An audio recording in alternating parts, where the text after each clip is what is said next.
आज मैं जिस टॉपिक को आपको बताने वाला हूँ, यहाँ से नीट में क्वेश्चन आने के चांसेस लगभग 90% है, क्योंकि ये जो टॉपिक बताने वाला हूँ आपको, ये डिसऑर्डर का पार्ट है। अब इस डिसऑर्डर में बहुत से सारे डिसऑर्डर्स हैं, तो उसमें से चांसेस हैं क्वेश्चन आने के। तो एक डिसऑर्डर आपका है थैलेसीमिया। तो थैलेसीमिया को हमारे अंडरस्टैंड और समझने वाले हैं कि भाई इसका थैलेसीमिया है क्या, इसमें कॉन्सेप्ट्स क्या है, इसमें क्वेश्चन कैसे बन सकते हैं, हम कुछ क्वेश्चंस भी करेंगे इसके। ठीक है, तो हम स्टार्ट करते हैं थैलेसीमिया को।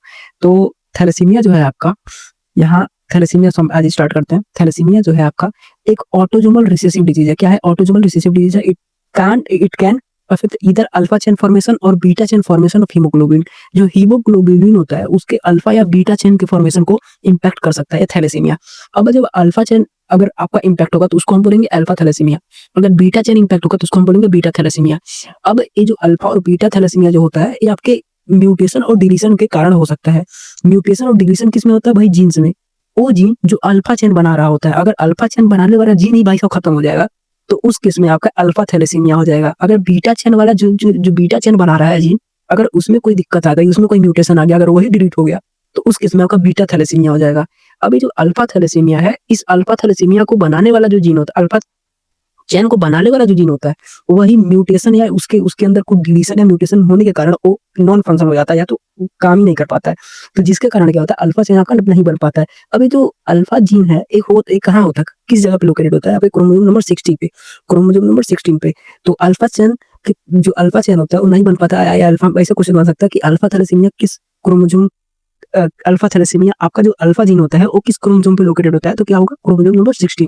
वैसे ही आपका बीटा चेन है, जो बीटा जीन के म्यूटेशन या डिलीशन के कारण बीटा चेन नहीं बन पा रहा है, तो पूछेगा जो बीटा जीन है वो आपके किस क्रोमोसोम पे लोकेटेड है, तो आप क्या बताओगे? Chromosome number 11, chromosome number 11, chromosome number 11, chromosome number 11, chromosome number 11, chromosome number 11 किसमें? बीटा में। अल्फा में chromosome number 16, chromosome number 16, chromosome number 16 alpha में। अब यह ध्यान रखिए कि अल्फा थैलेसीमिया जो होता है, इसको दो जीन कंट्रोल करते हैं। क्या करते हैं? दो जीन कंट्रोल करते हैं अल्फा थैलेसीमिया को। उस जीन का नाम है HbA1 और HbA2। इस अल्फा थैलेसीमिया है उसको दो जीन कंट्रोल कर रहे होते हैं, अल्फा HbA1 और HbA2। और जो बीटा थैलेसीमिया होता है उसको सिंगल जीन ही कंट्रोल करता है, जिसका नाम है HbA। सिंगल जीन ही सिर्फ से कंट्रोल करता है। अब कुछ इसके इंपॉर्टेंट पॉइंट्स हैं। जैसे थैलेसीमिया जो होता है, हीमोग्लोबिन की चेन क्वांटिटी को कम बढ़ा देती है। अब इसीलिए इसको हम क्या बोलते हैं? Quantitative disorder. क्या बोलते हैं? क्वांटिटेटिव, मतलब क्वांटिटी में कम हो जाना, कमी या क्वांटिटी कम हो जाती है, तो इसको इसलिए हम बोलते हैं क्वांटिटेटिव डिसऑर्डर। क्योंकि हीमोग्लोबिन में कम बनेगा, क्योंकि अल्फा चेन और बीटा चेन ही जो भाई साहब हीमोग्लोबिन को बना रहे थे, अगर वही नहीं रहेंगे तो हीमोग्लोबिन बन ही नहीं पाएगा, उसकी क्वांटिटी कम बनेगी। तो इसीलिए क्वांटिटेटिव डिसऑर्डर है। तो अब चलिए कुछ PYQ कर लेते हैं या कुछ क्वेश्चंस कर लेते हैं इंपॉर्टेंट इससे रिलेटेड।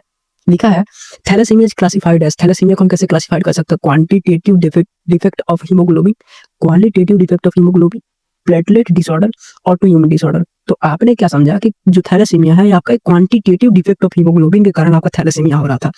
क्वांटिटेटिव का मतलब जो क्वांटिटी कम बना है, जब हीमोग्लोबिन की क्वांटिटी कम बनेगी तब हम बोलेंगे थैलेसीमिया है। ठीक है, अब हम सेकंड क्वेश्चन को सोल्व करते हैं। यहाँ लिखा है thalassaemia follow which inheritance pattern. Thalassaemia किस इनहेरिटेंस, कौन से इनहेरिटेंस के पैटर्न्स को फॉलो करता है? आपका ऑटोसोमल डोमिनेंट या x linked recessive, autosomal recessive या कोडोमिनेंस। तो आपने पढ़ा कि जो एक किस इनहेरिटेंस पैटर्न को फॉलो करता है? ऑटोसोमल रिसेसिव को। उसके बाद आ गया beta thalassemia, there is reduced और absence of synthesis of. Beta thalassemia में किस चीज की कमी और किस चीज के सिंथेसिस में मतलब रुकावट आ जाता है? तो क्या पढ़े थे आपने? बीटा ग्लोबुलिन चेन की कमी, मतलब बीटा ग्लोबुलिन चेन की उसके बनने में कमी आ जाती है बीटा थैलेसीमिया में। ठीक है, तो ऑप्शन सेकंड यहाँ पे ऑप्शन आ जाएगा, आंसर आ जाएगा। फोर्थ क्वेश्चन है, बोल रहा है कि the gene responsible for the beta thalassaemia is located on. जो जीन है रिस्पॉन्सिबल है बीटा थैलेसीमिया के, किस कहाँ लोकेटेड है, किस क्रोमोसोम पे लोकेटेड है? क्रोमोसोम नंबर 60 पे लोकेटेड है, या क्रोमोसोम नंबर 11 पे लोकेटेड है, या क्रोमोसोम नंबर X पे लोकेटेड है, या क्रोमोसोम नंबर 21 पे लोकेटेड है? तो आपने क्या पढ़ा कि जो बीटा थैलेसीमिया है क्रोमोसोम नंबर 11 पे लोकेटेड है, तो ऑप्शन सेकंड आ जाएगा आपका आंसर। लिखा है कि if both parents are carrier और carrier of thalassemia the probability of affected child. अगर दोनों पेरेंट्स आपके कैरियर हैं तो बताइए कितने चाइल्ड या कितने ऑफस्प्रिंग्स बनेंगे वो आपके अफेक्टेड होंगे। तो ये एक काइंड ऑफ न्यूमेरिकल क्वेश्चन है, इसको हम सॉल्व करते हैं। चलिए, तो लिखते से हम तो पता है कि जो आपका थैलेसीमिया होता है, थैलेसीमिया एक ऑटोसोमल होता है। तो लेट्स सपोज एक पेरेंट्स आपका ए है, ठीक है, और हमको बोला गया कि यहाँ पे जो दोनों पेरेंट्स क्या है? कैरियर हैं। तो कैरियर के लिए हम यहाँ पे ऐसे टी दिखा दे रहे हैं, कैरियर पेरेंट्स। दूसरे वाले पेरेंट्स को भी हम दूसरा वाला पेरेंट भी है, वो भी कैरियर है, तो यहाँ भी इसको हम टी बोल देते हैं। अब जब इसका हम क्रॉस बनाएंगे तो यहाँ क्रॉस में हम देखेंगे कि यहाँ पे एक ही जो ऑस्फिरिंग हो रहा है जिसमें कैपिटल जो इसमें टीटी आ रहा है, मतलब ये डिजीज हो रहा है। बाकी सब आप क्रॉस करके देखेंगे तो 4 ऑस्फिरिंग बनेगा, लेकिन चारों वो कैरियर हो सकते हैं और नॉन इन्फेक्टेड भी हो सकता है, लेकिन अफेक्टेड एक ही होगा। तो यहाँ अफेक्टेड क्या है, एक ही बन रहा है। तो हम उसके हिसाब से उस क्वेश्चन के हिसाब से हम यहाँ आंसर देंगे 25%। कितना टोटल 4 बनेंगे जिसमें से एक ही आपको क्या होगा, अफेक्टेड होगा। तो 4 में से एक अफेक्टेड है, तो आंसर क्या आ जाएगा आपका 25%। Thalassaemia major patients require, thalassaemia major patient requires, क्या रिक्वायर होता है, insulin therapy, radiotherapy, regular blood transfusion, antibiotic. Of course regular blood transfusion required होता है थैलेसीमिया में। Excessive blood transfusion in thalassaemia में leads to, excessive blood transfusion अगर हो रहा है तो क्या थैलेसीमिया में क्या मतलब क्या रीजन होगा या क्या कॉज करेगा? Iron deficiency, iron overload, vitamin deficiency या हाइपोग्लाइसीमिया। तो क्या हो जाएगा, अगर एक्सेसिव ब्लड ट्रांसफ्यूजन करवा रहे हो आपके बॉडी के अंदर, तो ऑफकोर्स आयरन का मतलब आयरन की मात्रा की बॉडी बढ़ जाएगी। क्या हो जाएगी, बढ़ जाएगी, क्योंकि आप ज्यादा मात्रा में ब्लड ले रहे हो। अब क्वेश्चन नंबर 8 को सॉल्व करते हैं। लिखा है alpha thalassaemia is mainly due to the mutation in gene located on alpha thalassaemia. यहाँ इंपॉर्टेंट पॉइंट है कि हमको नोट करना होगा कि अल्फा थैलेसीमिया पूछा है, बीटा थैलेसीमिया नहीं पूछा।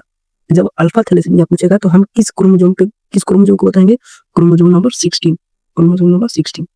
अब क्वेश्चन नंबर 9 बोलता है कि thalassaemia is caused due to mutation affecting, thalassaemia जो होता है किस म्यूटेशन से आपका कॉज होता है, ग्लोबुलिन चेन के प्रोडक्शन की वजह से, plasma protein, platelet factor, white factor.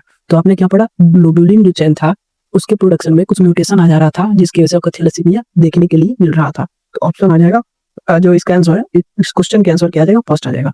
तो इस हिसाब से हम ऐसे पढ़ने वाले हैं। और आपको अगर एक वीडियो अच्छा लगा तो प्लीज लाइक सब्सक्राइब जो करना हो करिए, ठीक है। अब मिलते हैं नेक्स्ट वीडियो में, थैंक यू।